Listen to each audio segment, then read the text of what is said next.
안녕하십니까. 신인균의 군사TV 디펜스 브리핑입니다. 오늘도 역시 아주 흥미로운 신인균의 군사TV만의 그 군사안보 소식을 전해드리겠습니다. 구독 눌러주십시오. 첫 번째 소식입니다. 일본이 차세대 전투기 F3를 개발하기 위한 전담기구 설치를 공표했습니다. 일본 방위성 산하 방위사업청이 향후 몇 개월 내에 차세대 전투기 개발을 위한 전담기구를 설치할 예정이라고 밝혔습니다. 방위장비청 관계자는 최근 제인스와의 인터뷰에서 차세대 전투기 개발을 위한 전담 사무소가 2020년 4월에 설립될 것이며 이 기구에서 차세대 전투기 개발과 관련된 업무를 수행할 것이라고 밝혔습니다. 일본은 노후화가 진행 중인 F-15, F-2 전투기를 대체하기 위한 차세대 전투기로 F-22급 성능을 가진 차세대 스텔스 전투기를 외국과 기술 협력하여 개발하는 것을 목표로 해외 파트너를 검토하고 있으며 오는 2023년부터 본격적인 개발에 들어가 2030년대 초반부터 양산을 개시한다는 계획입니다. 현재 일본의 차세대 전투기 사업에는 미국의 록히드 마틴, 보잉, 영국의 BAE가 파트너십을 제안했으며 영국 정부와 6세대 전투기 개발 계획인 템페스트, 프랑스 독일 주도의 6세대 전투기 프로그램인 FCAS 컨소시엄도 일본과의 공동 개발을 제안한 상태입니다. 자, 일본이 지금 인기 좋습니다. 일본은 F1 그리고 F2 전투기를 개발을 했는데요. 바로 미쯔비시 중공업에서 개발을 했습니다. 미쯔비시는 과거에 이제 제로센 전투기를 만들었던 그 회사죠. 그런데 이 F1 전투기 그리고 F2 전투기 독자적으로 개발을 다 이제 F2 특히 F2 전투기 독자적으로 개발하려고 하다가 미국이 이제 끼어들어서 방해를 했죠. 그래서 사실은 F-16 전투기를 약간 덩치를 좀 키우는 그런 식으로 이제 F-2 전투기를 만들었는데 사실 형상 보면 F-16하고 똑같이 생겼습니다. 그렇게 해서 그것을 일본의 독자적인 전투기다. 그래서 이제 그 전투기에다가 대함 공격용 공대 함 미사일을 달고 전수방위니까 일본을 공격하러 오는 적의 함대를 공격하는 그런 이제 용도로 사용을 하고 있는 중인데 이게 4세대 전투기니까 이제 5세대 건너뛰고 6세대가 있어야 되지 않냐 해서 지금 F3는 6세대 전투기로 간다는 겁니다.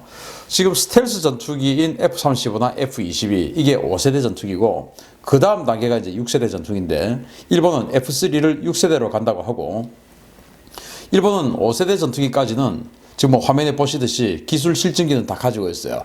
지금 이것은 사실 내부에 전자장비라든지 이런 건 다 없고 그냥 엔진과 형상만 가지고 비행 테스트를 한 그 상황인데요.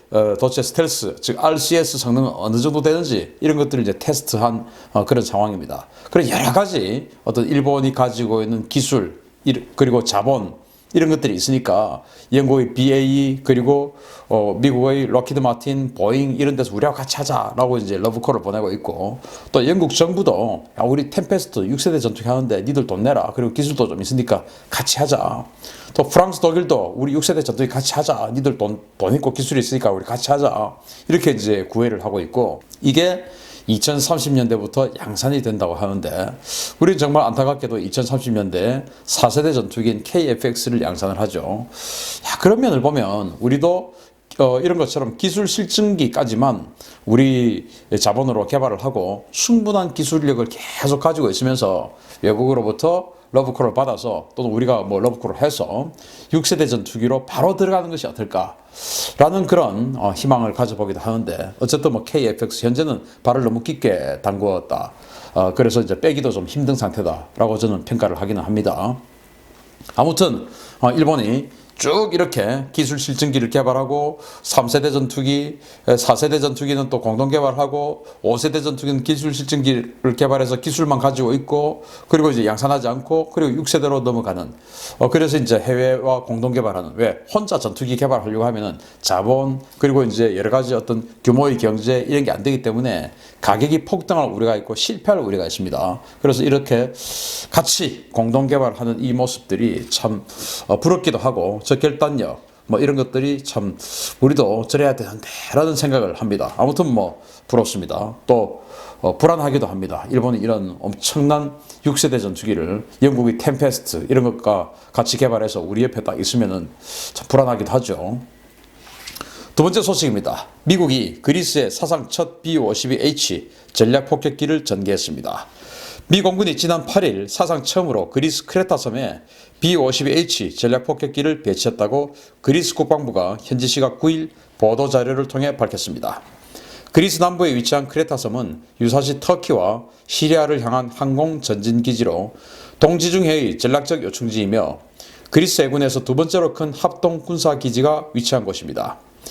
이번에 그리스에 전개한 B-52H 폭격기는 지난 1일 시리아 주둔 러시아군이 이용 중인 흐메이님 공군기지를 압박하는 비행을 했던 그 제96 원전 폭격 비행대 소속 기체이며 재래식 폭격은 물론 순항미사일을 이용한 핵공격 수행도 가능한 기체입니다.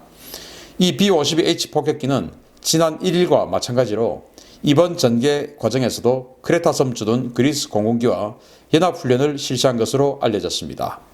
미 공군 관계자는 이번 전개가 나토 동맹국인 그리스와의 상호 운용성 강화 목적이라고 밝혔는데 최근 미국의 이 같은 군사적 조치들이 노골적으로 친러 성향으로 기울고 있는 터키에 대한 경고성 메시지 차원이라는 분석이 제기되고 있습니다. 자, 크레타섬 그러면은 그리스 앞바다에 있는 즉 에게해에 있는 섬이죠. 그리스로 치면 과거 이제 고대부터 소아시아 즉 터키 쪽에서 오는 거의 뭐 방파제 역할을 했던 그런 섬인데 동서로 좀 길쭉한 섬입니다. 여기에 이제 미국의 전략기지가 있고 여기에 현재 B-52 폭격기를 사상 처음으로 배치를 했다라는 겁니다. 자, 그런데 이 사상 처음으로 배치한 이 B-52 폭격기가 지난 1일 시리아 옆을 바로 뭐 스치듯이 지나가서 시리아에 있는 흐메이님 공군기지의 러시아 어떤 군사력을 압박했던 바로 그 전력이 있는 비행대들이고 이것을 터키가 아니고 터키의 코앞인 그리스의 크레타 섬에 배치를 했다. 이것은 이제 뭐 러시아를 압박하는 것도 있겠지만 터키보라고 하는 것일 가능성이 아주 높다라는 겁니다. 지금 이제 미국에서 오늘 나온 기사에 의하면 터키에게 그 S-400 러시아로부터 구매한 S-400을 폐기하지 않는 이상 나토의 지위에 상당한 영향이 있을 것이다. 이런 지금 거의 협박성 메시지까지 날렸거든요. 이 나토 국가들은 러시아가 주적이기 때문에 러시아제 무기를 사용하지 않는다라는 거의 불문율이 있는데 러시아제 최신의 지대공 미사일인 S-400을 도입을 했고 그렇다면 터키는 F-35를 도입하게 되면 이 S-400 레이더를 가지고 F-35를 비춰보면 도대체 F-35가 몇 킬로미터에서 탐지가 되는지 이런 정보들이 고스란히 러시아로 넘어갈 수 있다.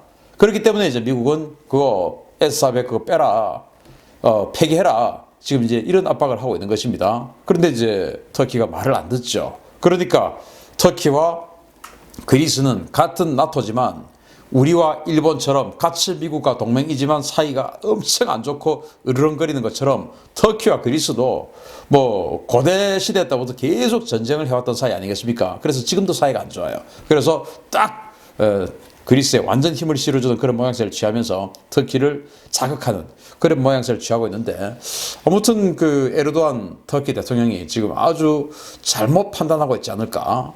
지금 푸틴 옆에 줄을 서서 과연 터키가 얻을 게 뭐가 있을까 라는 그런 생각을 해보면서 아무튼 줄 잘 서야 된다. 판단 잘해야 된다.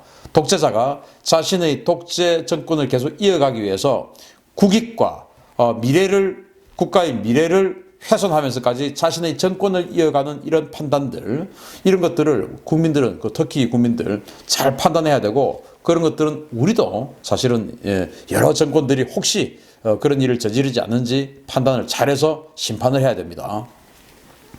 자, 세 번째 소식입니다. 미국의 염가형 패트리어트 미사일이 최근 실시된 요격 테스트를 통과했다는 소식입니다.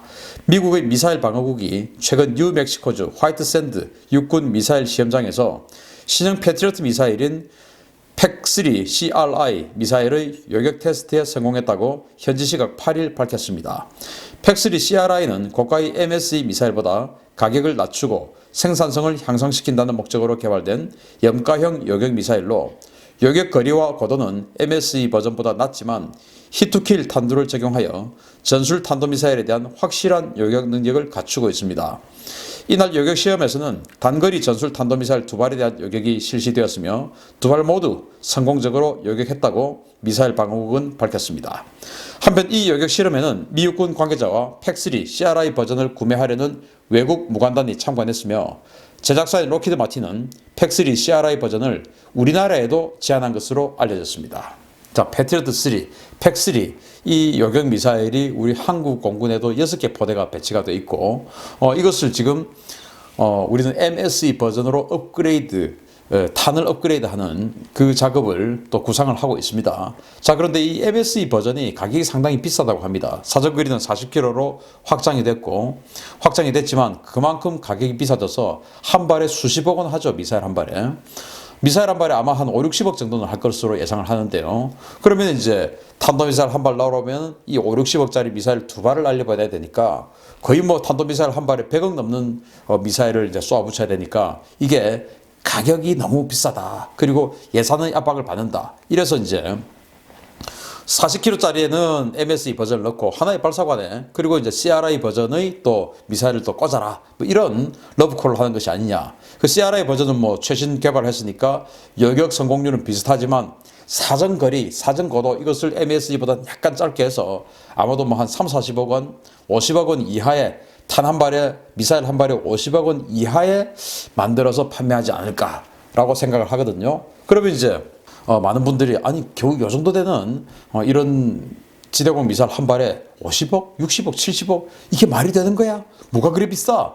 이렇게 말씀을 하시죠. 그런데 탄도미사일 그중에서도 핵무기가 장착된 탄도미사일 한 발 맞으면 수십만 명, 수백만 명이 사망을 하고 그로 인해서 전쟁을 지고 나라가 망할 수도 있습니다.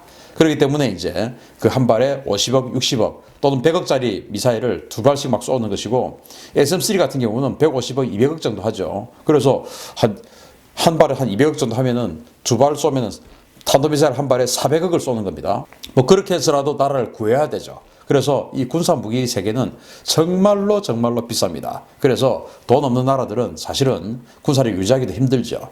따라서 지금 우리가 국방 예산이 50조 원, 55조 원 정도를 쓰고 있는데 야 이렇게 많이 쓰냐라고 하지만 사실은 우리의 위협이 그만큼 절박하고 강하기 때문에 그 정도 국방 예산을 써서 우리 대한민국을 지켜야 되고 사실은 그것도 모자란다. 라는 말씀을 드리면서 이 팩3 CRI 이것도 지금 뭐 성공률이 두 발 공격해서 두 발 다 맞췄다고 하니까 성공률이 좋으니까 MSE하고 좀 섞어서 쓴다면 효율적인 무기 체계가 되겠습니다.